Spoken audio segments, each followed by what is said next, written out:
METRON is measure or sphere of influence, and we want to help you find your METRON through motivation, enlightenment, transcendence, renewal, outreach, and network. Today is your day to find your METRON. Good morning, buenos dias, bonjour, glad that you are here. Today is a day unlike any other day. It's special, it's unique, and you are special and you are unique. We've already said our words of intention, and we've already set ourselves in agreement, whether you call that prayer or thoughts. Well, come on in. It's the fact is we have decreed a thing, and the scripture says it is established unto us. We don't have to wait till tonight to see how this day is going to be. We already know we declare the end from the beginning. So it's well with our spirit, it's well with our soul, it's well with our body, it's well with METRON. Is it well with you? Yeah. All right. This month, you know, we've been having Artist of the Month every month, and Eddie just finished up 5 weeks with us, and he was extraordinary. And again, thank you so much, Eddie. So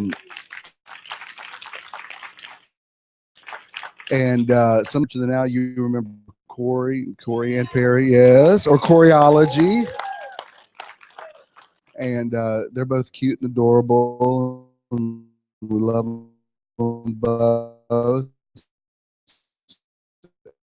And sir, day of a Christmas album that's out. So I know I haven't heard it yet, but I know it's going to be great. I know it's great. And I love the graphic on it. I don't know who did your artwork, but it's cool. You make a very cute cartoon.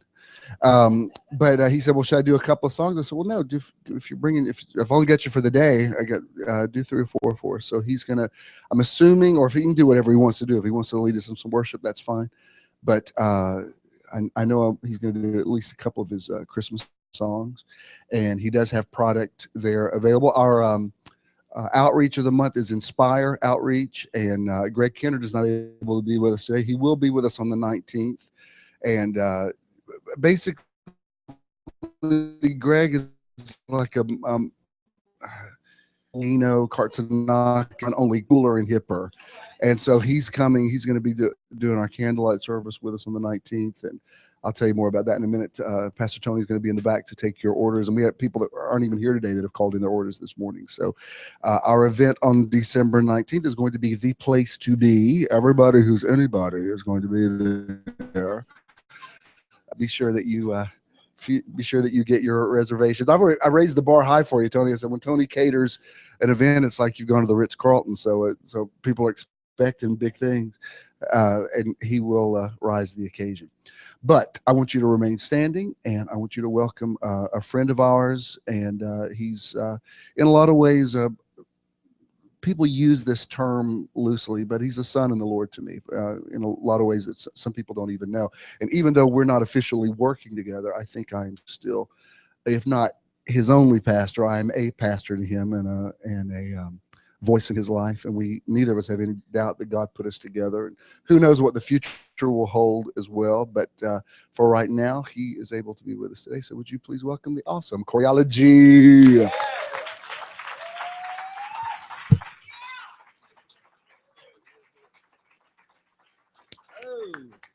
How y'all doing? You may have your seats. Have your seats. It's good to be here. Pastor Avery, can I have another water? I drank my first one. I'm sorry. I was really thirsty. Oh, thank you. Thank you so much. Talk amongst yourselves. Okay. It's so good to be here. Yeah, I could. It's a bunch I could say, but I don't want to belabor the hour. But it's an honor to be here. Of METRON and Church in the Now and all of it together. Just released a Christmas project, and it kind of came at. Anybody remember? Does anybody still believe in Santa Claus? Oh, okay. Well, I'm on, but I mean, there was something joyous about just having the belief in Santa. My parents used to trick me, and they would go to the window and and I was Christmas Eve, when they put me and my brother to bed, I would, peek under the door and I'd see little feet running back and forth down the hall. And I was like, are those the elves or what's going on? So finally, discovered that that they were doing the gifts. And so the gifts started appearing before Christmas Eve. And at that time, then I was like, okay, what did I get? So I would kind of unwrap it, maybe a little, I know it was terrible, terrible. But I was nosy, so I wanted to see what it was, and if this is an important fact, if they use good wrapping paper, you can get away with it, because the cheap stuff will tear. See, y'all laugh because y'all done it, and you have to rewrap the whole gift again, and hopefully have all the patterns the same way it was, and they don't notice it. But I recorded this Christmas CD, and I have it today, and it's available on iTunes and Google Play for download. And I want to do a couple of cuts for you, if that's all right. The first one, Drummer Boy, and I hear that. Is that your favorite Christmas song? One of them, okay. Well, I put my little spin on it. All right. So a boom clack. Boom clack, a boom clack, a boom clack, or a boom clack, a boom clack, a boom clack, boom clack. Can you snap your fingers? Boom clack, boom clack, boom clack, boom clack, yeah, clack, clack, clack. This is how the story goes. Come, they told me, pa-rum-pa-pum-pum, a newborn king to see, pa-rum-pa-pum-pum. Our finest gifts we bring, pa-rum-pa-pum-pum, to lay before the king. Say pa-rum-pa-pum-pum, pa-rum-pa-pum-pum, pa-rum-pa-pum-pum. Oh, so to honor him, pa-rum-pa-pum-pum, yeah, when we come, pa-rum-pa-pum-pum-pum-pum-pum, pa-rum-pa-pum-pum. Little baby, pa-rum-pa-pum-pum, yeah. Boy, too, pa-rum-pa-pum-pum, yeah. I have no gifts to bring, pa-rum-pa-pum-pum, that's fit to give a king. I said, pa-rum-pa-pum-pum, pa-rum-pa-pum-pum, pa-rum-pa-pum-pum. Oh, but shall I play for you? Pa-rum-pa-pum-pum, yeah, on my drum. Boom clack, a boom clack, a boom clack, a boom clack on my drum clack. I play my best for him on my drum clack. All a boom clack, a boom clack, a boom clack. And this is what happened. Merry night, pa-rum-pa-pum-pum. The ox and lamb kept time, pa-rum-pa-pum-pum. I play my drum for him, say pa-rum-pa-pum-pum. Oh, I play my best for him, say pa-rum-pa-pum-pum, pa-rum-pa-pum-pum, pa-rum-pa-pum-pum. And then he smiled at me, pa-rum-pa-pum-pum, yeah. Me and my drum, boom clack, a boom clack, a boom clack, me and my drum, boom clack, oh, a boom clack, a boom clack, oh, I say me and my drum, clack, what I say, me and my drum, buddy, boom clack, water, me and my drum, yeah, what me and my drum, yeah, that booty, I'm me and my drum, I said me and my drum, yeah. Woo! Merry Christmas, everybody. So yeah, that was on Little Drummer Boy, one of my favorite tunes. And I actually kind of came up, it was last year at this time at Church in the Now when I kind of arranged that version a little bit for the what was it, Christmas Eve service we had last year? Yeah, so that's kind of where that was birthed a little bit. So shout out to the throwback Church in the Now. Another one of my favorite songs is My Favorite Things from The Sound of Music. Now, is that an actual Christmas? I never knew if that was. Yeah, they always do it at Christmas. And I was like, I don't think that's really a Christmas carol, but it's familiar at Christmas, and it's kind of, and so it's just me by myself today. I don't have any band or any background singing, so I need your help if it's okay. Will you help me? Can we have a little rehearsal, and I'm gonna teach you your part, and I want you to sing with me. Is that all right? And if you do good, I'll send contracts to everybody. If you don't hear nothing, then you didn't make the cut, okay? So it's really simple. All you're gonna say is my favorite things. So I'm gonna teach you. This is choir rehearsal. Say my favorite thing. This is too low. You say my favorite thing. Fellas, down low. My favorite things. That's it. Everyone together. I hear you. Oh yes. Come on, METRON Mass Choir. Do it again. My favorite, yeah, my favorite. Good. So when I point to you and tell you your part, that's what you will say, all right? All right. All right, here we go.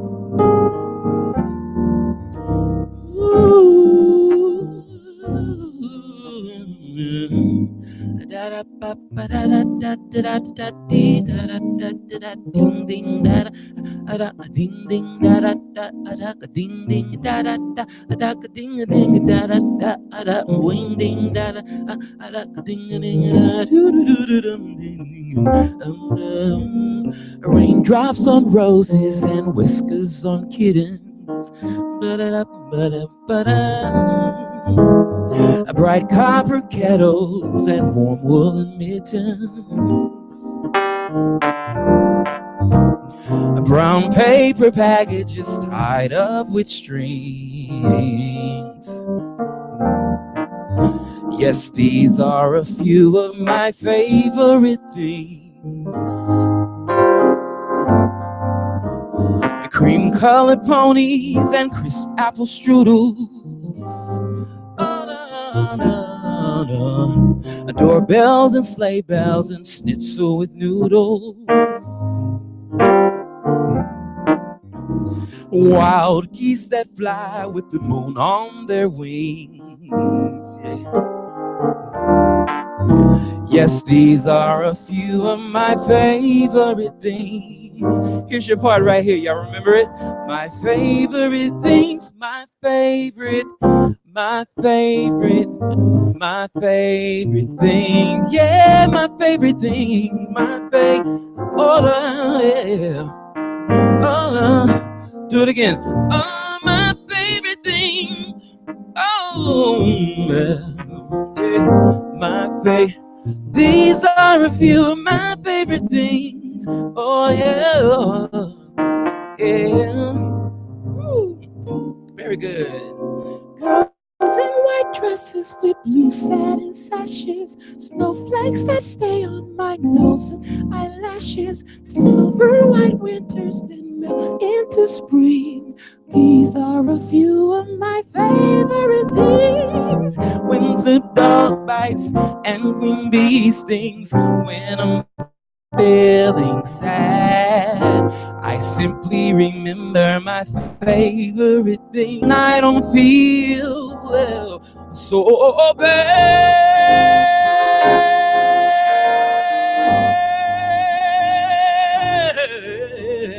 so bad. Here goes your part again. Say my favorite, oh my favorite things. These are a few of my favorite things. Yeah. These are a few of my favorite things. Yeah, my favorite. Oh yeah. Ooh, my favorite things.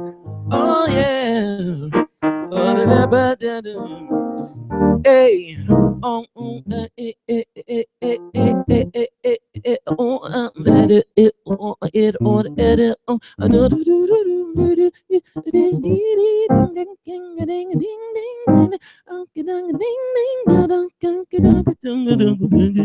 my favorite thing, my favorite thing, my favorite thing, yeah. And I got some favorite Christmas carols. There's a lot of them out there, and a couple of them I like is like this one. Chestnuts roasting on an open fire, fire. A Jack Frost nipping at your nose. Yeah, that's a favorite of mine. And this one. Have yourself a merry little Christmas. Hey, make the Yuletide gay. From now on, our troubles will be miles away, yeah. Oh, and what about this one? I'm dreaming of a white Christmas, yeah, just like the ones I used to know, where the treetops glisten and children listen to him. Sleigh bells in the snow. Santa Claus is coming, jingle all the way. Silver bells, Rudolph the Red. Merry Christmas to you.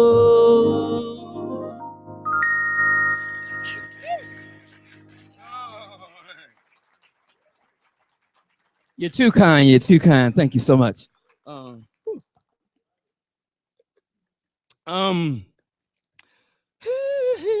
right. I think I'm gonna do one more. Is that okay, Bishop? Okay.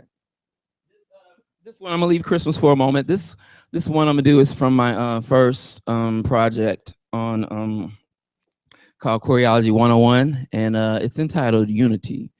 And you know, I'm a kind of social conscious person. I like to say that choreology is the study of my life and my journey through music. It's teaching me and what life has taught me, and I'm always looking and seeking to learn and things and seeing things. And the wake of all that's going on in the news with Ferguson and Mike Garner and Trayvon Martin and all those things, you know, this song, although written and recorded before this happened, because there were other things happening and have happened and continue to happen, but this song is about that. I'm from a very small town called Texarkana, Arkansas. Anybody ever heard of that? You have? Oh my God, I'm surprised.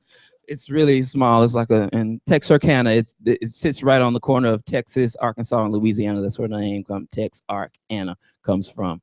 And so born in 1975 and walking down the street. Yeah, I'm that old. Yeah, I know, shocking, right?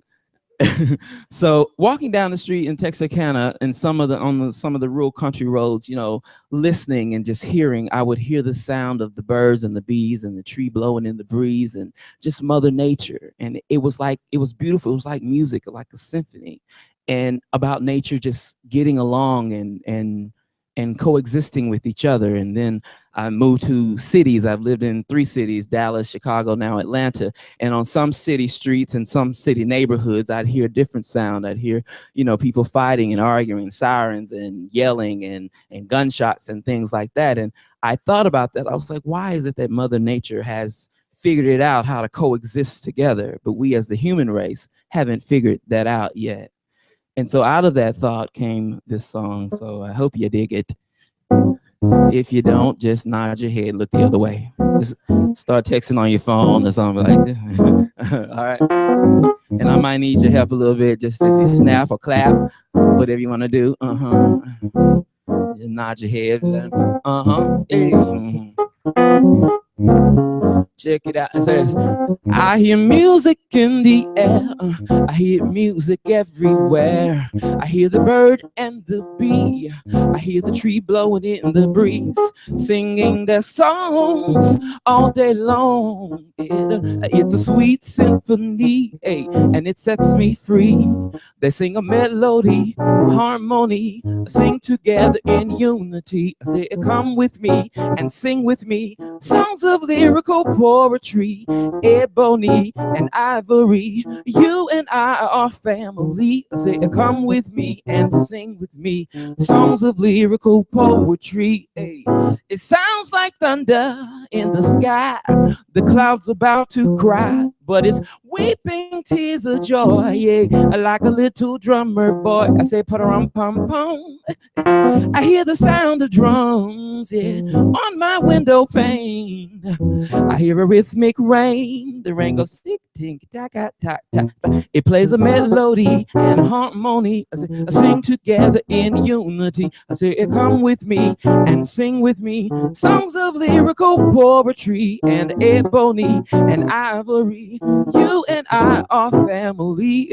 Come with me and sing with me songs of lyrical poetry, melody and harmony. I say, sing together in unity. Say, come with me and sing with me songs of lyrical poetry, ebony and ivory. You and I are family. Come with me and sing. Would you sing with me? Repeat after me. Say these words. Say, let's all come together. Say it.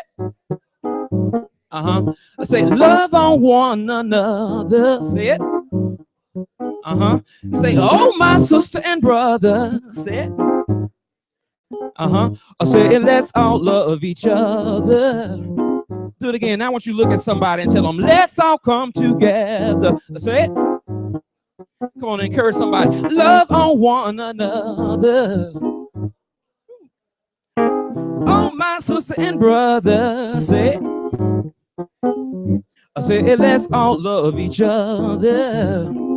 Very good. Got to do sing a melody and a harmony. I say, sing together in unity. Come with me and sing with me songs of lyrical poetry and ebony and ivory. You and I are family. I say, come with me and sing with me songs of lyrical poetry. Hey. Like I said, this song is about unity. It's about the way that Mother Nature coexists together, and it uses metaphors to say how we should coexist together. You know what I mean? And if you really think about it, it makes a lot of sense. I mean, think about it. Have you ever seen a swarm of bees do a drive-by on a flock of birds? It ain't happening. I ain't never seen a blade of grass trying to strangle a dandelion. Talking about, you can't grow over here. This is my space. This is for me and mine only. But that's how we act as a human race. You know what I mean? So we have to ease down the road of unity. You know what I mean? Black and white, Democrats and Republicans, gays and straights, ease on down the road of unity. Yeah. Michael Jackson in the Weird said it this way. He said, ease on down, down the road. Y'all know it. Come on, sing it with me. I said, ease on down, down the road. That's what we got to do. Ease on down, down the road. Hey, oh, ease on down, down the road. Hey, one more time, say, ease on down, down the road. I say, ease on down the road, ease on down the road. I say, ease on down, ease on down. I say, ease on down. I say, ease on down the road. Thank you guys so much. My name is Choreology. Okay. Choreology. Awesome.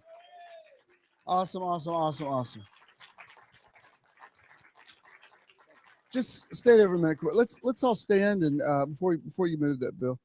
Man, I so enjoyed that. So tell everybody they go to iTunes and they download your album. Is that how it works? You can go to iTunes, download it, or you can step right outside. And I have some. All right, that's what I wanted to know. Of them. The first one with Unity and the Christmas. Okay, I was afraid I was being old school there because I said bring it to your product table. We don't do that anymore. And he takes cards. Oh, look at y'all. Um, I, oh yeah, Avery's selling my Christmas CD too. Now I'm not. You know what? I'm not going to put a bad mojo on it. God bless it. It is what it is. All right. Thank you. Thank you. Seriously, I made it many years ago, but thank you. Um, just while I have Corey here with the keyboard, and let's just do. I want to do something worshipful, just anything, something that we did at Church of the Now, whatever. And I don't want to hold you too long today because I've got several things I want to share with you. But let's just pause here for a moment. And like if I was going to ask you to just lead something that kind of everybody knew, what would come to mind? You got anything? I don't know if is that in your repertoire? Praise is what I do.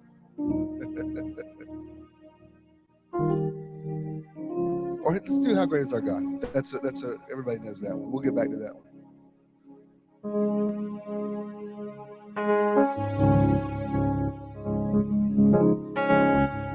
I know it. I'm just trying to think because I might call somebody up in a minute to take this mic, so I want to make sure it's the right key. I don't know, Paulette. Is that a good key for you? I'm not asking you to sing. I just want to know if this key would work. Paulette was here last week. I didn't see her, and I see elders back there. And we only have one mic, so we have to share it. I know you're sitting in the back, you didn't want to be called on, but you got to let your light shine for Jesus, sister. I don't know. I'm not asking you to sing, but if you were going to sing, would this be the right key for you? I think so.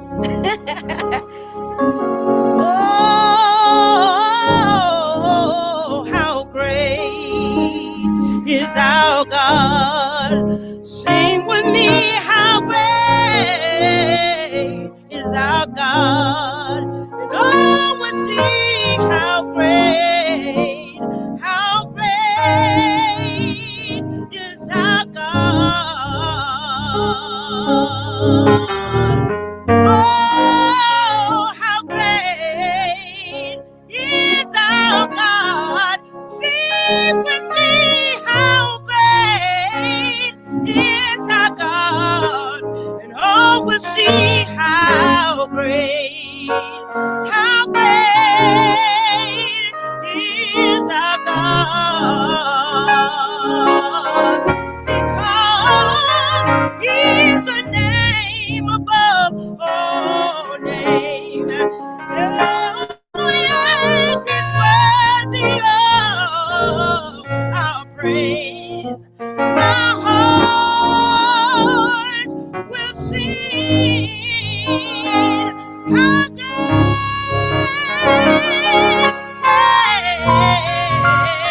He's a name above our name. Yes, He's worthy of all of our praise, and my heart will sing how great is our God. Can you sing with me? How great is our God? Sing with me, how great is our God, and all would see how great is our God. Sing it one more time, how great is our God. Sing with me, how great is our God. And all will see how great is our God.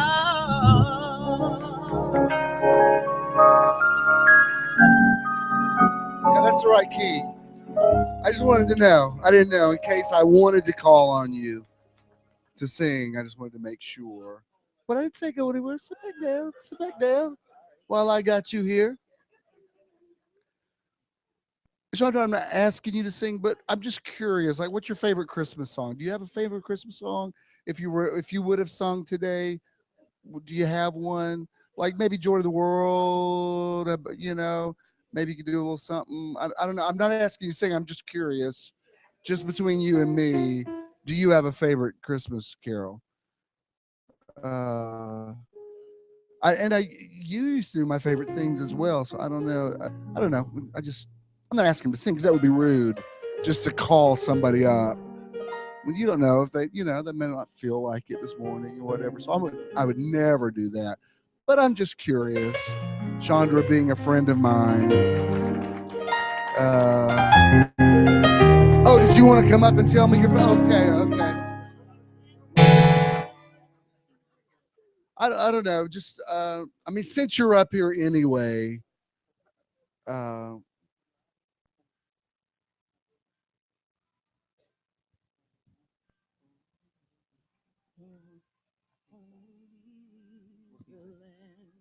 That's a good one. I'm not asking her to sing. I was just curious.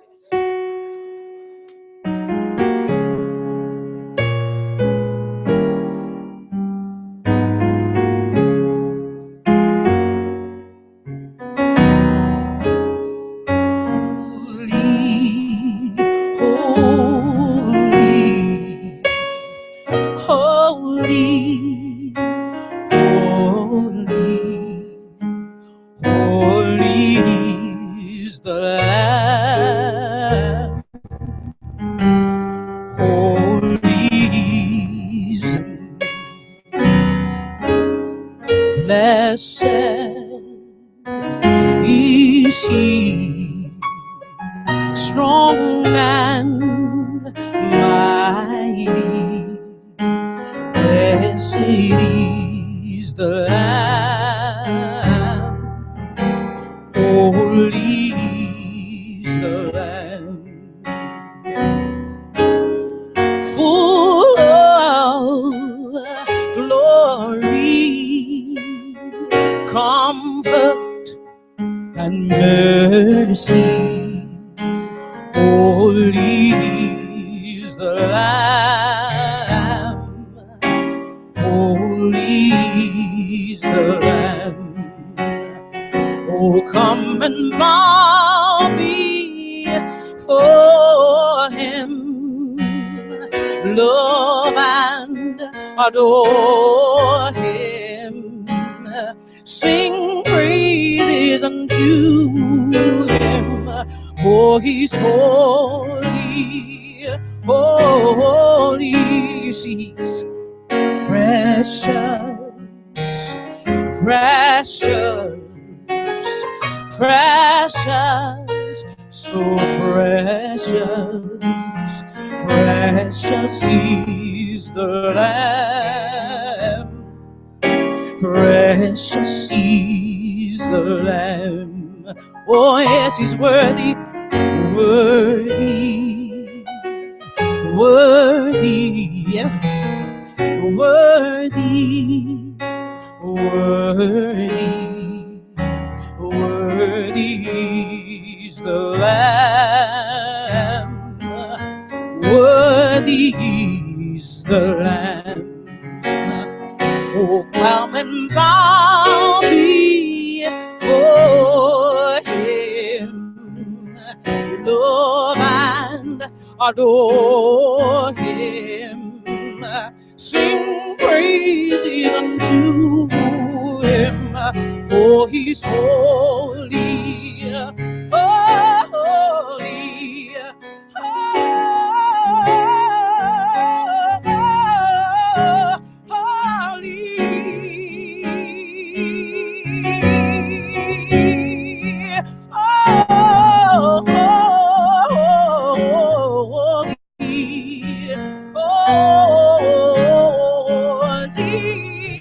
yes, and he is the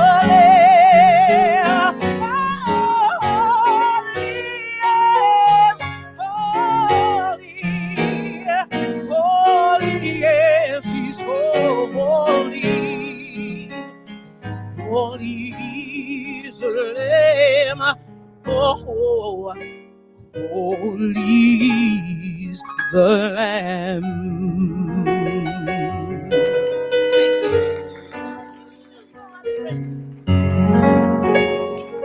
Thank you so much. Sometime when you're here, I'll have you come up and sing that. Oh my God, this is like, this is just. Oh, what a beautiful, beautiful day. Thanks. You're awesome. You're awesome. Once again, tell Corey how much we appreciate him being here.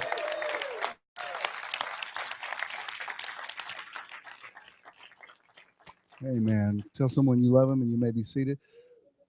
Elders, Paulette, how long y'all in town? Are y'all in town for a minute, or are you about to go back? Or okay. Well, we're glad you're here. I am very happy to see my friends John and Eddie here, who are like really extended family of mine. So we appreciate them.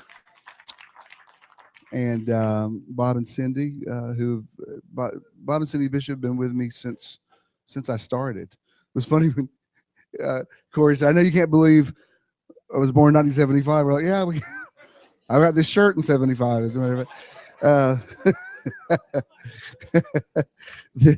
The years go by very quickly, but I'm so glad. I think Bob and Cindy came with Jim and Deb, who are. I just drove down from Wisconsin and about to get back on the road. Deb was telling me, she said, "I'm glad you taught us how to live in the now, because that's our existence now." And so she takes the pictures she takes on the road are spectacular. She needs to put them in a book or something. But so glad you're all here. And Valerie, it's good to see you. And Joe and Leslie, I was about to text y'all this morning, get yourselves back in here. So I'm glad you're here. And some of y'all, I saw you yesterday. And, I know it's bad manners to talk about what a good time you missed. But I got to tell you, I just felt, well, first of all, I love historical stuff anyway. And I not only want to teach you spiritual truths, there's a lot of things about the world that I want to expose you to as well. And I hope you don't mind me saying, I'm not assuming you don't get out much, but people do tell me, they say, there are places I've always wanted to go. We just never did until you made it an official trip. So thank you. It's not like I think, you can't find it yourself, but there are certain things that I think have a particular energy on them. And I had wanted to drive down to the little White House, and tomorrow's Pearl Harbor Day, and so they were having a sort of a special. They had like an actor there who did the Pearl Harbor speech, the day that will live in infamy speech that you always hear. And so I thought, well, that's a good time. It's not really a Christmassy thing, but let's do that since we're doing the banquet on the 19th. So we put together a little trip, and it was just perfect. I mean, these are little signs from the universe that I love. The whole day just had this kind of flow on it. First of all, the weathermen were saying it's going to rain all day long, and I said, no, it's not. But even if it had, it would have been fine. It wasn't like it would have ended our outing. And so we were going to meet around the corner at IHOP, and I told Ken, I said that it may just be you and me, and if it is, it's fine. And I knew Debbie and Clara had a little car trouble getting in, so I knew they were coming. I knew Ernie and Avery were going to be there. I knew the Jenkins would be there. I drove up beside IHOP, and our people are all in there, already seated, already ordered, already drinking coffee. I mean, I was thinking I had to go in and try to arrange tables and stuff. It was already done. It was the perfect amount of people there. The skies opened up, turned blue. We had a great little drive down there. So it was cool. We went through the museum, and then you go through the little house, and it's cool. If you don't know, that's where Warm Springs is, where they have a therapeutic mineral springs that FDR, our 32nd president, he frequented for about 20 years. He would go down there because the waters helped him, and they didn't totally do away with his paralysis, but they definitely improved his mobility and took away his pain. So he ended up buying property there, and it sort of became his home away from home. So we went through the thing, and it was good. It was historic. It, you know, it is what it is. I mean, you look at the artifacts, and so we were kind of talking like, well, what did y'all get out of this? And you know, everybody's so positive. You know, everybody was giving their little spin on the day and what it meant to us. And in our crowd, we have Democrats and Republicans. So, you know, it was interesting to see, you know, because a lot of the programs we have now, like um, Social Security, all those things were started by FDR. And depending on where you are on the, you know, what your paradigm is. But, you know, the fact is it was part of our history. So everybody, you know, but there were no fist fights going on. Everybody was, you know, practicing Corey's song about unity. And I said, you know, it's amazing that sort of September 11th has kind of dwarfed December 7th now as the big bad date, depending on how you look at it. But I said, what's amazing is in our group, there were 4 people yesterday, because I just paid for everybody's ticket, and there were 4 people who were qualified as seniors. So there's a little bit of a discount. I said, even in this group with 4 seniors, there isn't one of us who was alive on Pearl Harbor Day. And I said, you know, you're kind of not in touch with reality. Well, while we're standing there, we're just like at the little entrance way about to leave. And I didn't even see this guy come up. I don't know where he came from. But suddenly it was like in a movie. There was like this little man there, this elderly man. And I think Clara had already spoken to him and said she liked his hat. And, you know, it was the entranceway. So I wasn't paying that much attention. Well, all of a sudden the guy, I don't know how it started. He asked me some trivia question about, you know, who's on the dime, which of course is FDR. Well, we start talking to the guy. He's 91 years old. If you saw the Ken Burns series, he's featured in that quite a bit.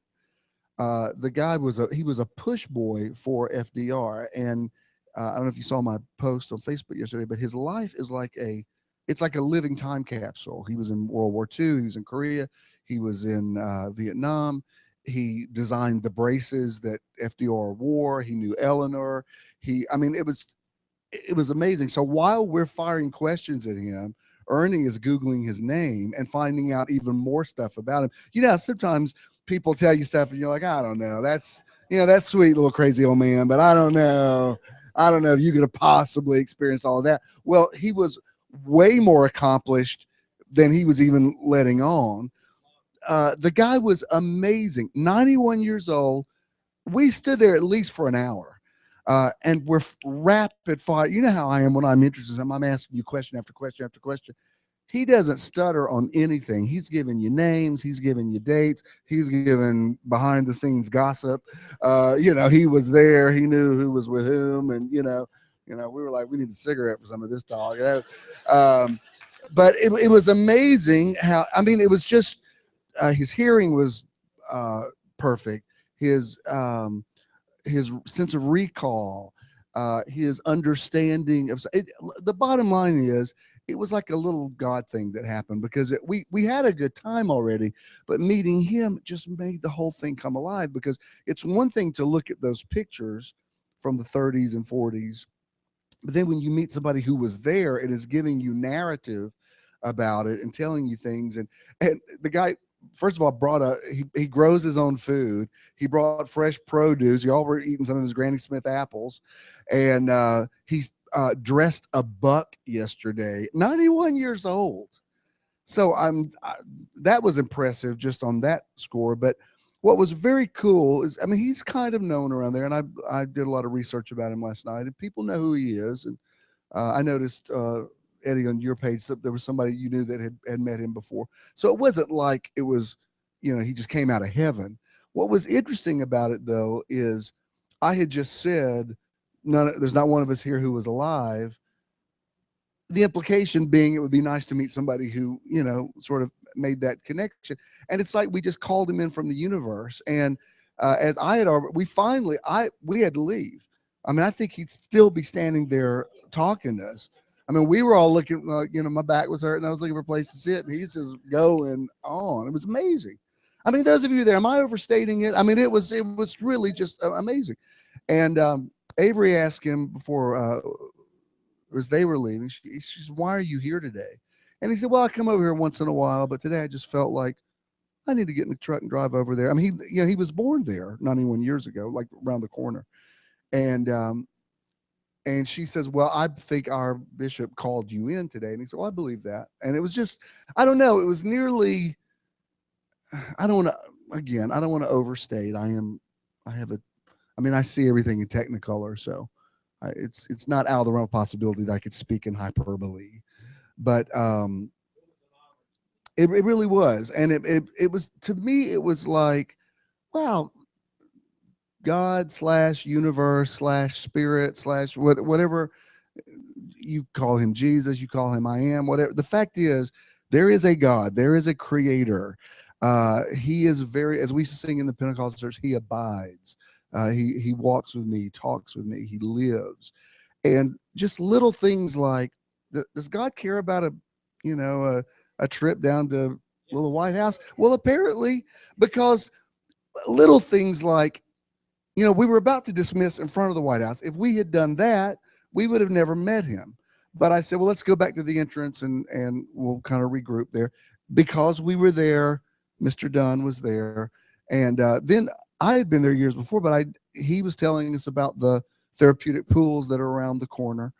And he said, if you go there, you'll see a picture of someone in an iron lung. And the nurse there was my wife of 61 years. She passed away some time ago. So it's like he just makes the thing come alive. So of course we drove around. I never even knew you could do that.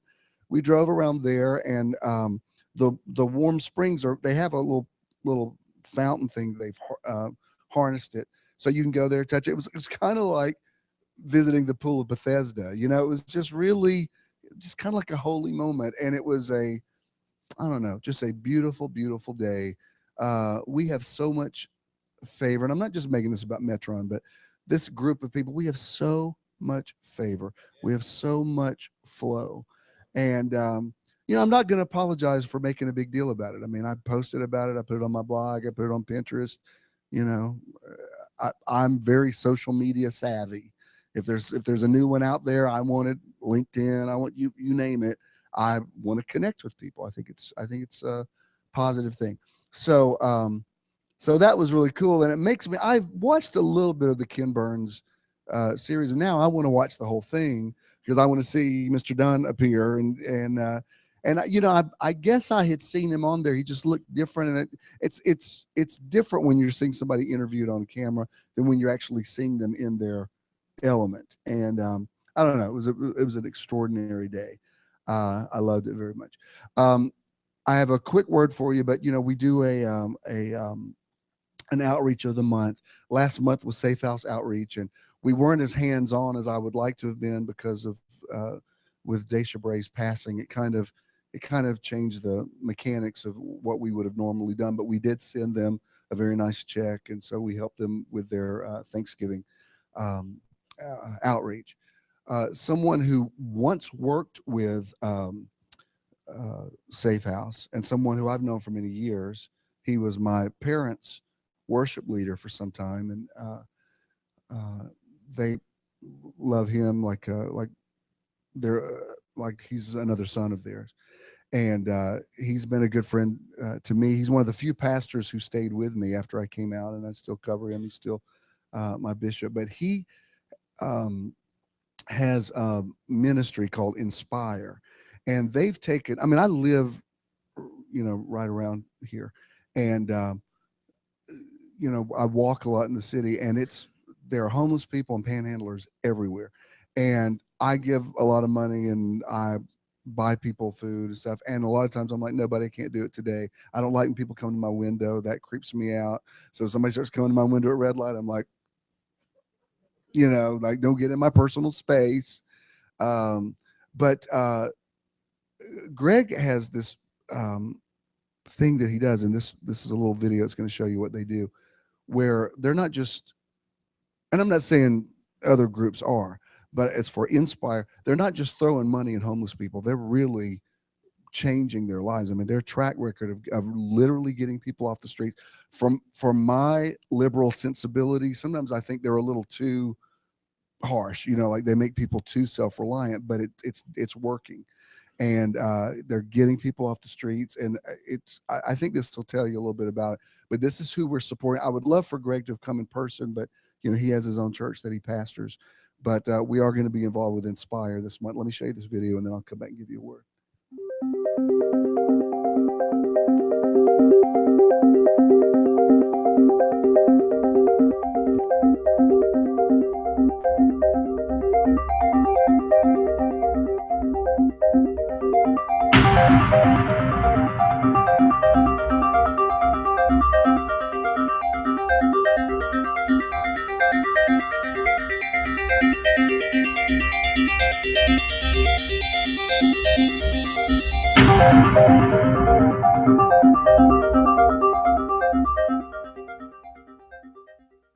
After I was released from jail, I ended up living in Atlanta, going to homeless shelters, going to food lines, and it was tough. My life before Inspire was a mess.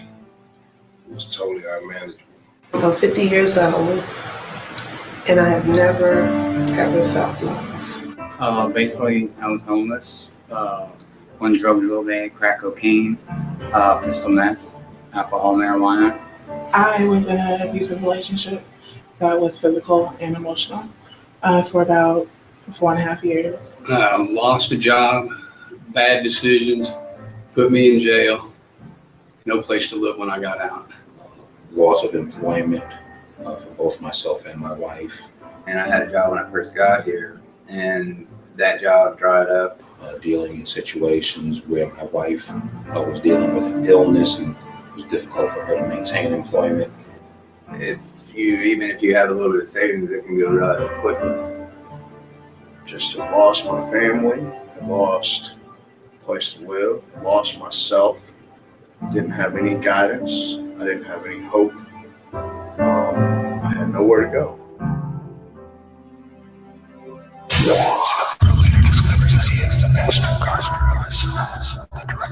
What Inspire's about is getting yourself together and starting something, doing something different that you've never done before.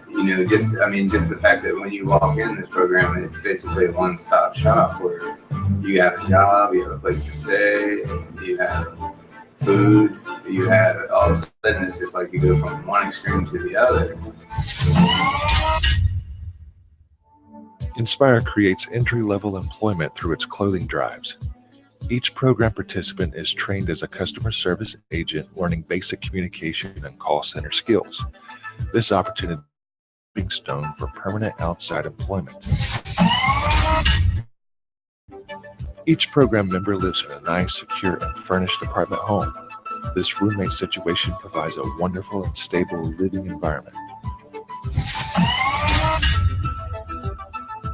The more you learn, the more you earn, and that is why Inspire clients are required to continue their education. Each participant receives a matching $500 grant to assist with book costs, laptops, or initial tuition fees. Hi, I'm Abby, and I'm the counselor here at Inspire, and a part of what we do when you come to the program is offer a space just for you to process. Sometimes that looks like talking about the past, sometimes it's talking about the present, and sometimes it's visioning for what's ahead. Inspire offers 25 weeks of life coaching that covers the empowering processes of goal setting, self-esteem, money management, and career readiness. Hi, my name is Tommy Chambers, and I'm one of the success coaches here at Inspire Outreach. During this course, we actually go through the process of understanding how what you believe and who you are affects everything that happens to you. Today we're doing circuit training, we're working cardiovascular, we're doing resistance training. A minimum of 2 workouts per week with a professional trainer are required, as well as learning the basics of good nutrition. Faith is a strong component to their participants attend the Inspire Sunday morning worship service. Hello, my name is Greg Kennard, and I'm the Executive Director for Inspire Outreach. I want to thank you for watching our presentation, and if you'd like more information on how to become a program participant or on how to make a clothing or financial donation, please visit us at inspireoutreach.org. And remember, darkness is not a force, but a condition when the light is not shining. I'm learning who I am. I finally have dreams. For me, the best is yet to come. I'm in a far, far, far better place now than I would have been had it not been for Inspire. I'm thoroughly convinced of that. For me, it was just having someone that cared about me. That said, hey, I don't care what you did or where you come from. I want to help you get to where you need to be. It's safe. It feels like my home. I don't feel like I'm just here doing a program. I feel like I have a place that's mine, that I go home to, and that's peaceful. What I'm in school for is business administrative technology. I want to have my own company in the future. Since I've gotten here, I've made leaps and bounds towards my bachelor's degree. I really understand now why God brought me here. And that's to give me a hope and a future. And grace is. Yeah, it's a blessing just to have a bank account. I never had a bank account. Never had a 401k or nothing. And to be able to have a bank account now with over $1,000 in it is truly a blessing. And it really made me feel good to do that. I took up the opportunity and I came here and I enjoy it. Everything that it offers is to make you a better person physically and spiritually. I think a lot about what the Inspire program is about is the idea that you can just really do anything you put your mind to. It gives you the encouragement, the tools, and the opportunity. And when you combine all those things together in a positive atmosphere, it's just amazing what you can really accomplish in a short amount of time. Awesome. I'll be telling you more about that, but I just wanted you to be aware of what Inspire does. I'm very proud of Greg, and he's been with us for several years now. Their success rate is unmatched. So, but he's also, you've seen him before. He's an amazing musician, and he's going to be with us on the 19th. And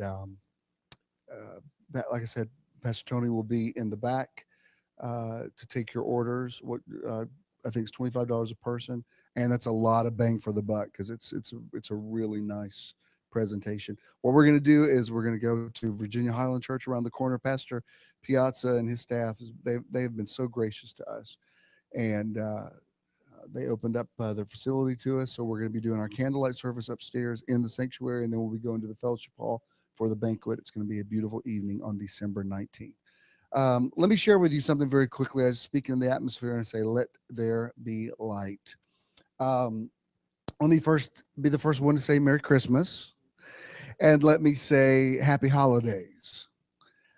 Some people don't know why. Some people think that those two phrases are contradictory. When I say Happy Holidays, I'm just saying, to me, it's an economical way to say everything that's coming up. Christmas and New Year's and all the stuff that you got going on. And if you want to throw in, Hanukkah and Kwanzaa and, whatever else, the Feast of Lights, what was the thing they did on Seinfeld, Festivus, whatever else you want to add, it's the holidays. And the word holiday comes from holy day is what it actually means. Most of our holidays have roots in the church. Valentine's Day, there actually was a Saint Valentine's. There actually was a Saint Nicholas.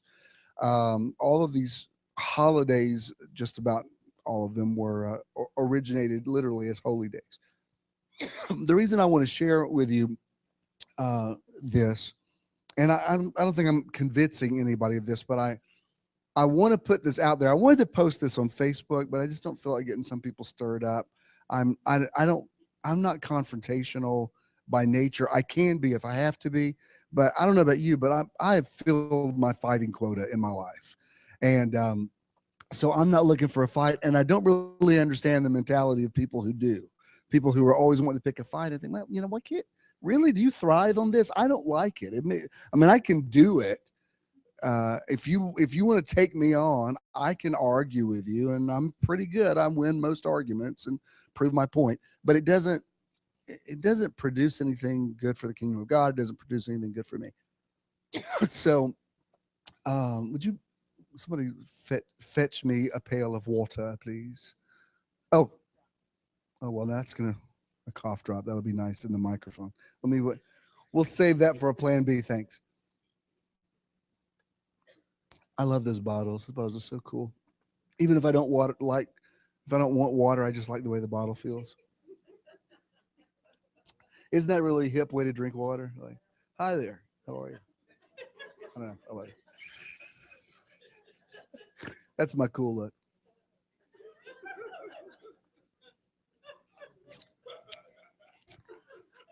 I got skills. So anyway, I keep hearing certain Christians moaning and groaning about the war on Christmas. And I don't know what they're talking about, because everywhere I go, it looks to me like Christmas is taking over. It's like every year they're celebrating it earlier and earlier. And it used to be just Callaway Gardens had lights. Now, I live next door to the aquarium. The aquarium's got lights. They put lights on the fish. They've got lights on the roller coaster at Six Flags. I mean, it's like everything's. But I think what some Christians are saying is they're talking about the Jingle Bell, Santa Claus, White Christmas part of it, not the Jesus part of it. And I would like to address that. But before I do, let me tell you the scripture that I want to use for this month. And it's Isaiah chapter 9, verse 6 and 7. You're familiar with it, where Isaiah says, unto us a child is born, unto us a son is given, and the government shall be upon his shoulder. He shall be called Wonderful Counselor, the Mighty God, and of the increase of his government there shall be no end. I have published the Gospels in the Now, Matthew, Mark, Luke, and John. I've written 2 or 3 chapters of Acts, and I've done some Old Testament passages. Eventually, there will at least be a New Testament in the Now, if not a Bible in the Now, but there already is a Gospels in the Now. You know, I went through a journey with that for a while. At first, I was going to do the whole Bible. I don't know if you've ever tried to do a paraphrase of the Bible. It's really long. And I got into it. I thought, man, this is 66 books. Really, we're more New Testament people. So let's go with the 27 books of the New Testament. Then I got into that. I'm like, wow, 27 books. Really, it's all about Jesus. Let's just do the Gospels, Matthew, Mark, Luke, and John. And then I worked a little bit more. And I said, well, really, John kind of says everything that Matthew, Mark, and Luke are going to say. But so at first, I would just put out John in the Now. I thought I was going to leave it at that. But I did finally get to at least the rest of the Gospel. But this is from Bible in the Now. And let me show you the translation, and then I'll explain to you where I'm going with this. The way I see this scripture is the emphasis is on the word us. Unto us a child is born, and this is the way I paraphrase it. Not unto us. No, for unto us, not unto me, not unto you, but unto us, the collective corporate community of mankind, the household of humanity. Unto all of us a child is born. Unto us, the global family, a son is given, and the responsibility of the government will rest on his broad shoulders. In fact, all the governments of all the peoples of the world will ultimately recognize him as their one true foundation, for the earth is his, and he belongs to all of us. He will be the physical embodiment of the I Am, the God who defies description. And in an attempt to define the indefinable, he will be called Wonderful Counselor, Mighty God, Everlasting Father, Prince of Peace. Of the increase and expansion of his kingdom and government and peace, there will be no end. He will reign initially from David's throne and over his kingdom, establishing it and upholding it with justice and righteousness from that time on into the eternal now. The passionate zeal of the Lord Almighty will accomplish this. And I have to say, I'm very proud of that. I mean, I really feel like God gave me that by inspiration. Jesus used the pronoun us in a way that had not been used before, even in the Lord's Prayer. It's not my Father, it's our Father. Remember the disciples that teach us how to pray, and he said, and Jesus drew a bigger circle around them. Our Father, give us this day our daily bread. Lead us not into temptation. And so we see there is a revelation that comes from the concept of us. What's that got to do with people thinking it's a war on Christmas? Well, to me, it's all good.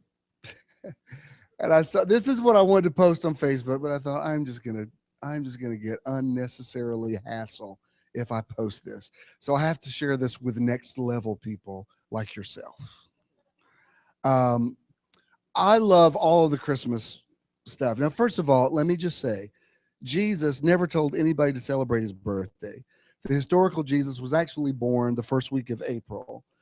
We celebrate on December 25th because that was the winter solstice, which is why even now every Christmas you hear songs like Let It Snow, White Christmas, Walking in a Winter Wonderland, because it's not just the celebration of the birth of Jesus, the incarnation, it's also a celebration of the winter, the solstice, the same way that Easter is celebrated at the vernal equinox, which is that's why all these pagan religions had rites of fertility. That's the reason we have an Easter bunny, because if you ever had rabbits, if you had a male and a female, they were extremely prolific. And that's why we have Easter eggs, because the word Easter has nothing to do with Jesus.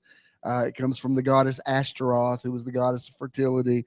So when I see how the Catholic Church Christianized all of these pagan holy days, to me, it's not a conflict of interest.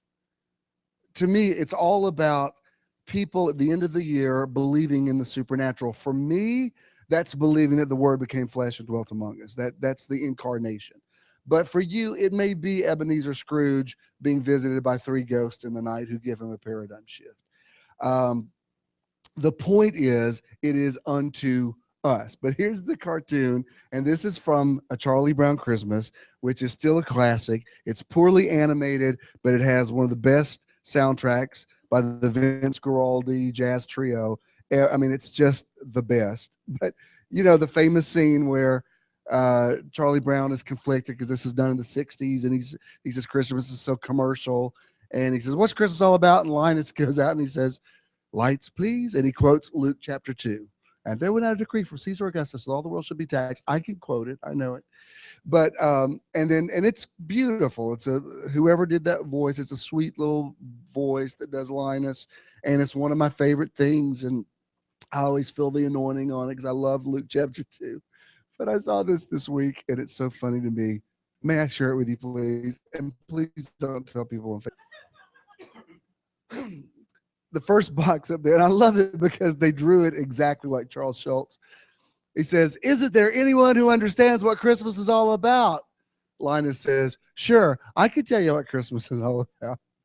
And he says, December 25th is associated with the birth of many pagan gods, including Mithra, Horus, Hercules, Zeus, and Sol Invictus. The Roman festival Saturnalia would also end around this time. Christianity imported many of these pagan myths and traditions into its own customs around 400 AD. I hope that doesn't offend you, but actually is historically true. A lot of Christians don't know that, but that actually is true. That's not some new age philosophy. Get a history book. All right. So he says, today, this is my favorite part. I don't know how to tell you how much joy this brought me. It says, today Christians express outrage that Christmas is losing its Christian roots. This is ironic since you got to hear this in Linus's voice. This is ironic since it was Christianity that hijacked the holiday in the first place to make it easier to convert new followers. Also historically accurate.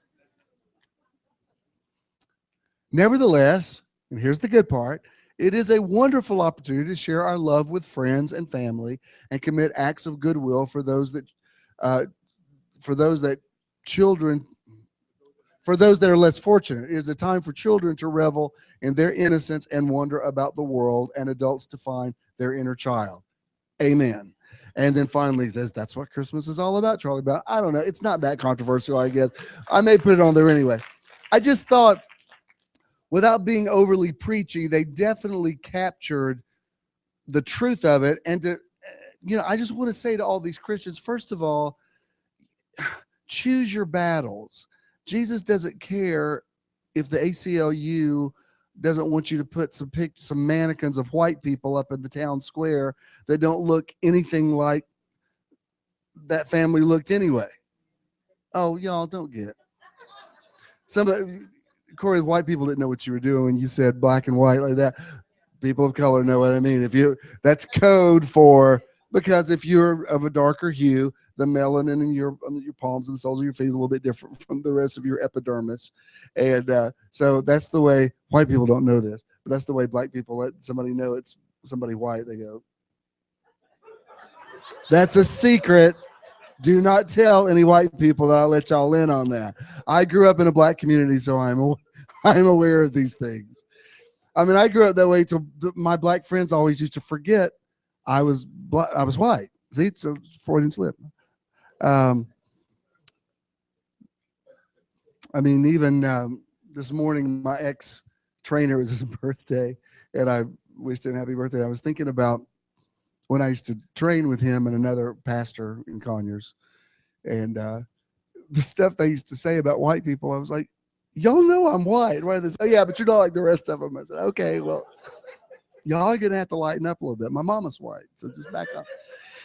But I don't know. I just the things that Christians want to fight over. First of all, Jesus doesn't care if you celebrate his birthday or not. Secondly, it doesn't matter. There's too many Christians wasting too much energy on things that don't matter and that Jesus doesn't care about. Jesus said this to the Pharisees. He says, you strain at gnats and you swallow camels. In other words, the things that you really ought to care about. That's why when people want to say, hey, how can you say that you're gay and that you believe in the Bible? You know, I could go through the Hebrew of what Moses said, and I could go through the Greek of what Paul said. But you know what ends the argument for me is Jesus didn't say anything about sexual orientation. So because I am a Christian and I follow Christ, we don't have anything to talk about. If it was that important, Jesus would have said something about it. Because I promise you, gay people existed in Palestine in 6 BC. Otherwise, nobody could have designed Solomon's temple. I don't want to stereotype gay people, but if there were not gay people, there would be no art, there would be no culture, there would be no Hollywood, there'd be no Broadway. I'm just sorry. That's just the truth, whether you like it or not.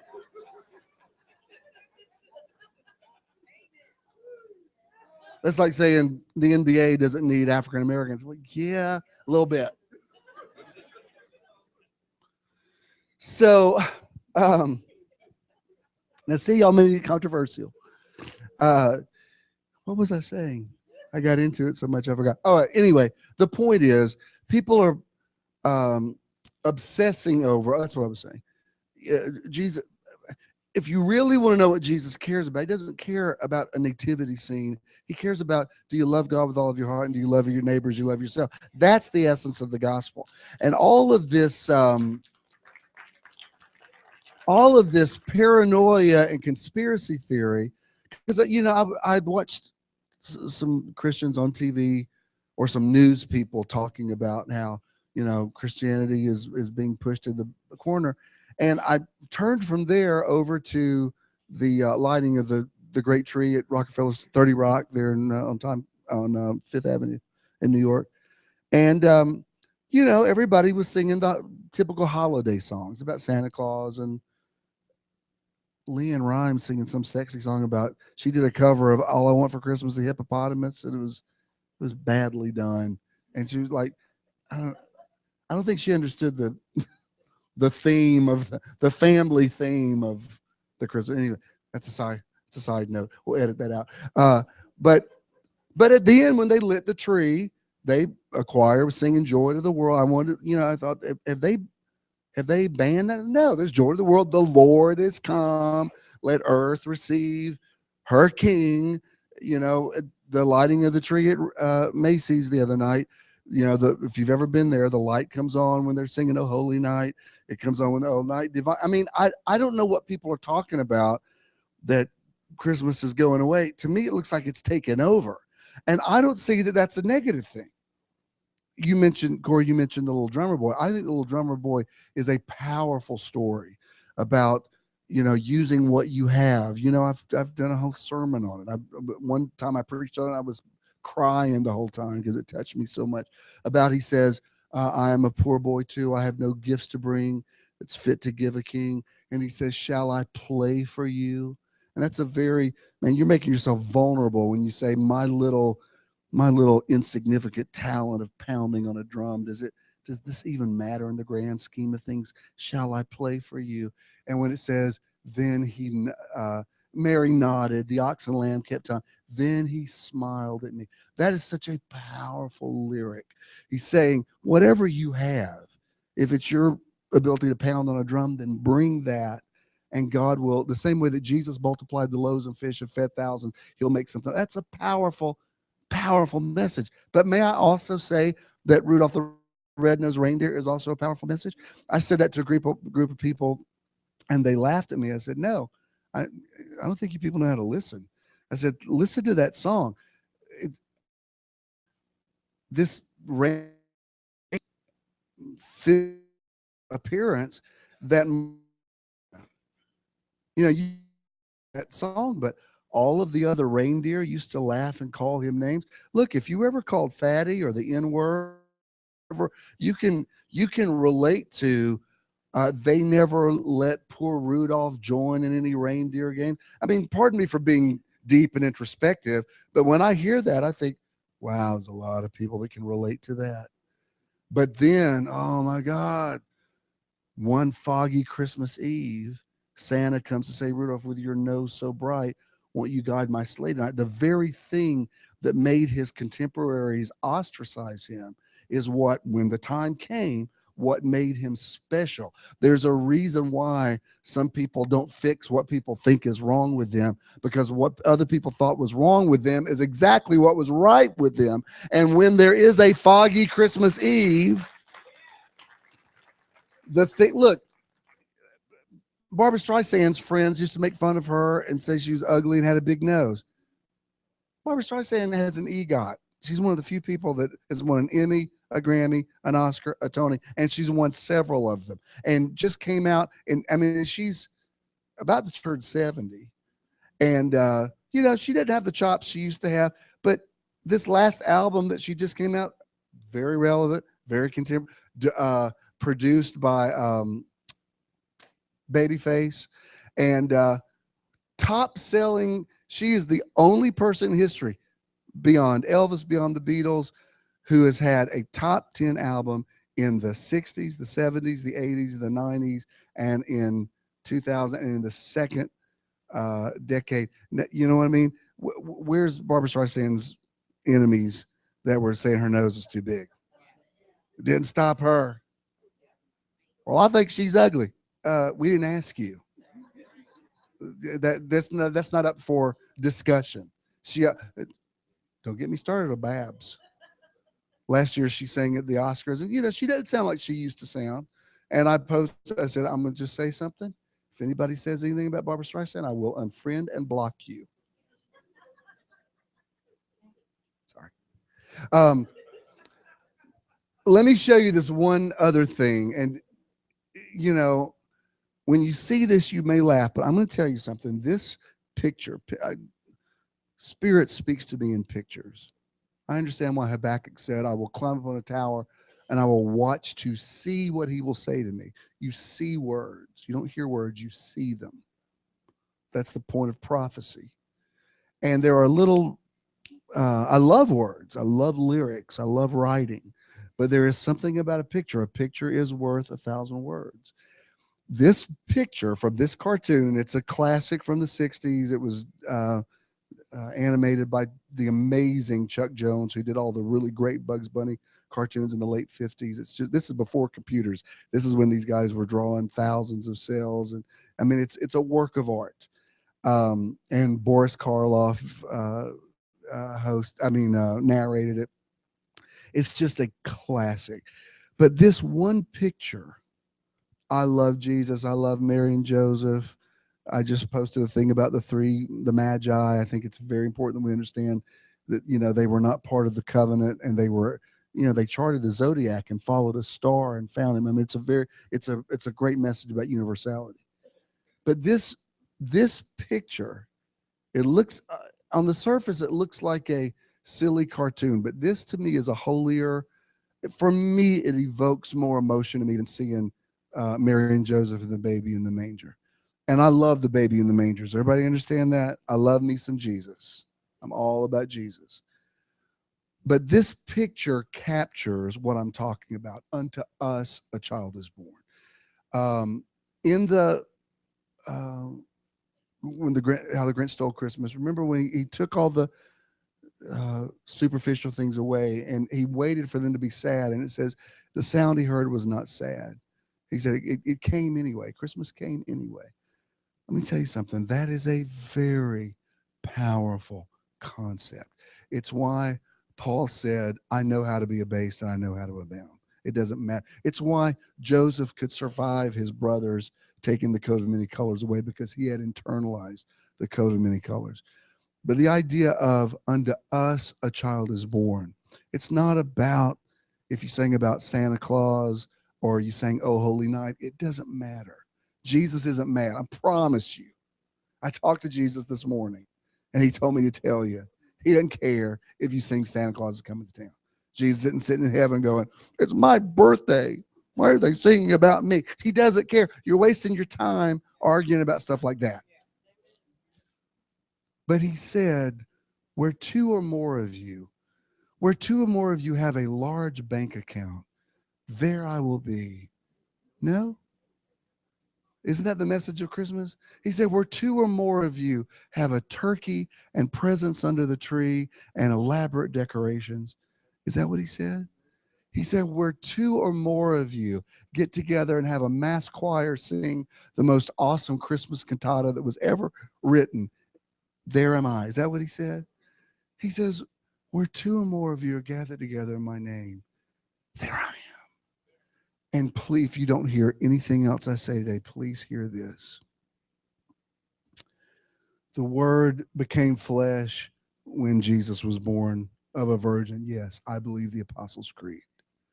But may I also submit to you, ladies and gentlemen, that as I'm speaking these words of life to you at this very moment, the Word is becoming flesh.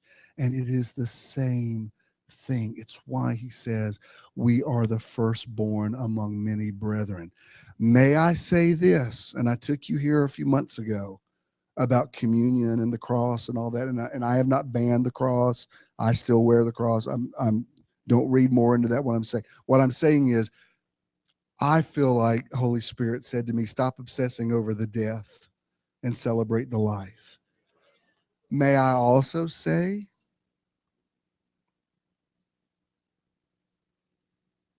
I love to hear stories about when your baby was born. I could tell you about when my babies are born, but you know what's really important is that today I know my youngest son, Jonah, is on tour in Europe. That my friend Jacob wrote me today on Facebook. I haven't even responded to him yet. And he said, I was working out this morning. I turned on Pandora and I was listening, and suddenly I hear the Jonas Willie channel. He said, I didn't know you had 2 rock stars for sons. And I'm going to write him back and say, I have 3. Judah came over. And I wasn't even going to say about this. This week, we interviewed for the 7th reality show. This one now is based on Judah. Ken and I are the backstory. He also interviewed Debbie. And he called me and said, I hate to ask you this again because we have already been through this. He said, but this, this looks like this is legit. Can you just do this interview one more time? And I said, sure. What? Well, I'm going to say, no, I don't want my son to have a reality show. Heck yeah, I do. Here's my point. I can tell you about each one of my kids, not their baby stories, because that's not who they are. I can tell you personal things about Jared and Christina and Judah and Jonah because I talk to them. They're my friends. We hang out together. Christina texted me earlier this week. She said, can I bring the girl? Because she didn't have a TV. She said, can I bring the girls over to watch Peter Pan with you? I said, absolutely. We just had the best time. It was awesome. That's not about her being born. That's current. I love Away in a Manger and Oh Holy Night. I love them all. But Jesus is here right now. The Word is being made flesh right now. And I know it's a cartoon, but I just want to show you this picture. When he drew this, that's where the Who's in Whoville. And I think, do I have the lyrics back there? There's one, show me the lyrics and then we'll come back to the picture. Huh? What? What? Okay, they should be on this. Okay. Anyway, I thought I thought it was on the picture I sent to you, but what it says is, as long as we have hands, what is it, Rachel? Hands to hold and hearts to hold, and it says, as long as we have we. That's unto us a child is born. There's something about, however, he based that on Dr. Seuss' book, but the idea of them standing in a circle and whatever that star thing is supposed to be in the middle, it's welcome Christmas, bring your cheer to all far and near grass.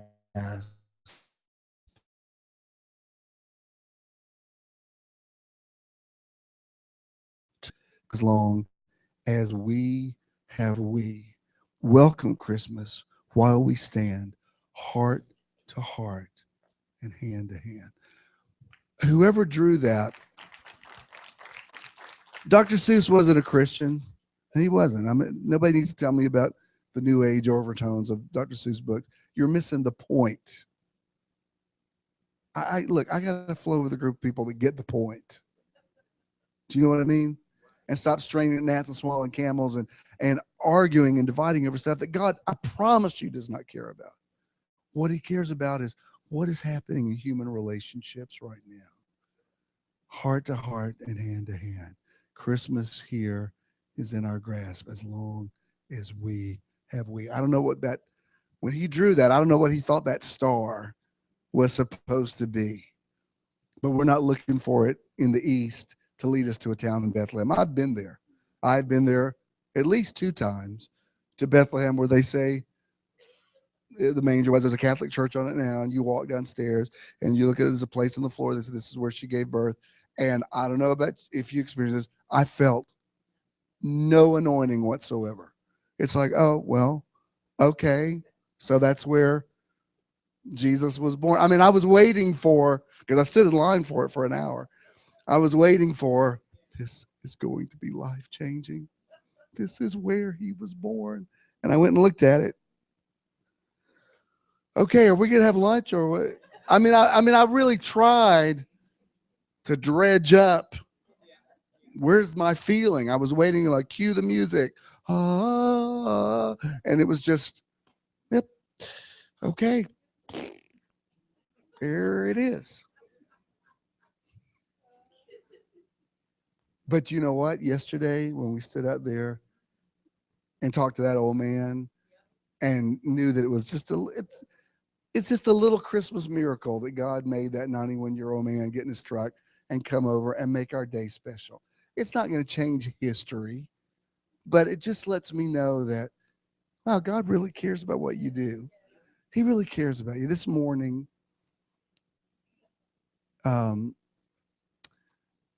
like if we're in the car, there's a thing that Ken does, because he always has me a piece of gum, and he always undoes the foil and hands it to me, and I always say thank you, and he winds it and puts it in his pocket. That's just a little ritual we do when we get in the car. This morning he left because he had to drive to Eatonton and went to pick up my keys. There was a piece of gum with it, the foil peeled back, because that's what he does. He wants to make sure, like if he heard my voice sounding raspy right now, you'd be trying to, like you did, trying to hand me something. May I say to you that's Christmas, and that you don't have to wait. I love December 25th. I love every bit of it. I celebrate it all. I mean, I love it. I'm a sucker for it.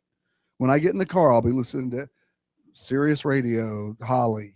It's not even Christmas yet, and I've already heard those songs 100 times each. And I got my favorites, and I got the ones I'm like, she shouldn't have covered that. They should have left that song alone. I got the ones I like, the ones I don't like. But I love it all. And on the 19th, we're going to bring the lights down, and Greg's going to be playing the piano. We're going to sing Christmas carols, and we're going to have candles, and it's going to be beautiful. I love that. Don't think I'm doing away with Christmas. I have to wait to just celebrate it then, because I experience this every time I talk to one of y'all. Every time we connect, every time we experience, even what we did today when Corey and Paulette and Chandra were singing. That was Christmas. Let's all stand.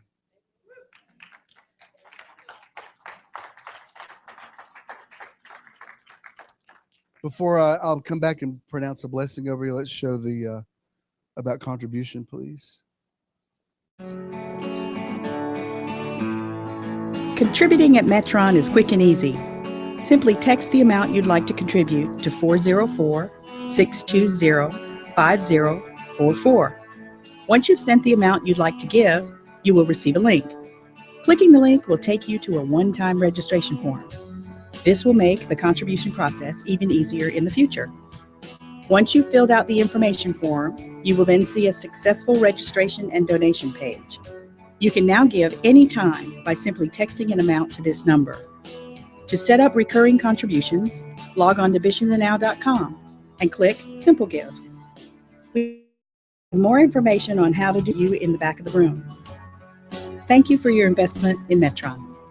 If you're writing a check, just make it JESM. Danny will be back there with a receptacle for that, and Tony will be back there for the Christmas banquet. I know you got something out of this today. Hasn't this been a beautiful day? You're blessed when you come in. You're blessed when you go out. You're blessed in the city. You're blessed in the country. You're blessed in the basket. You're blessed in the store.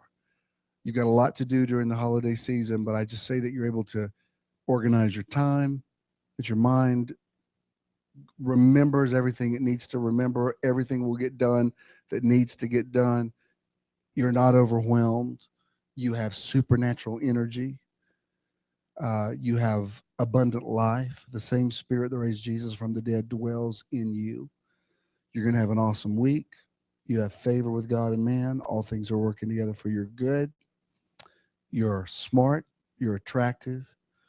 You're successful. You're intelligent. Your body as well. You feel good. You have the mind of Christ.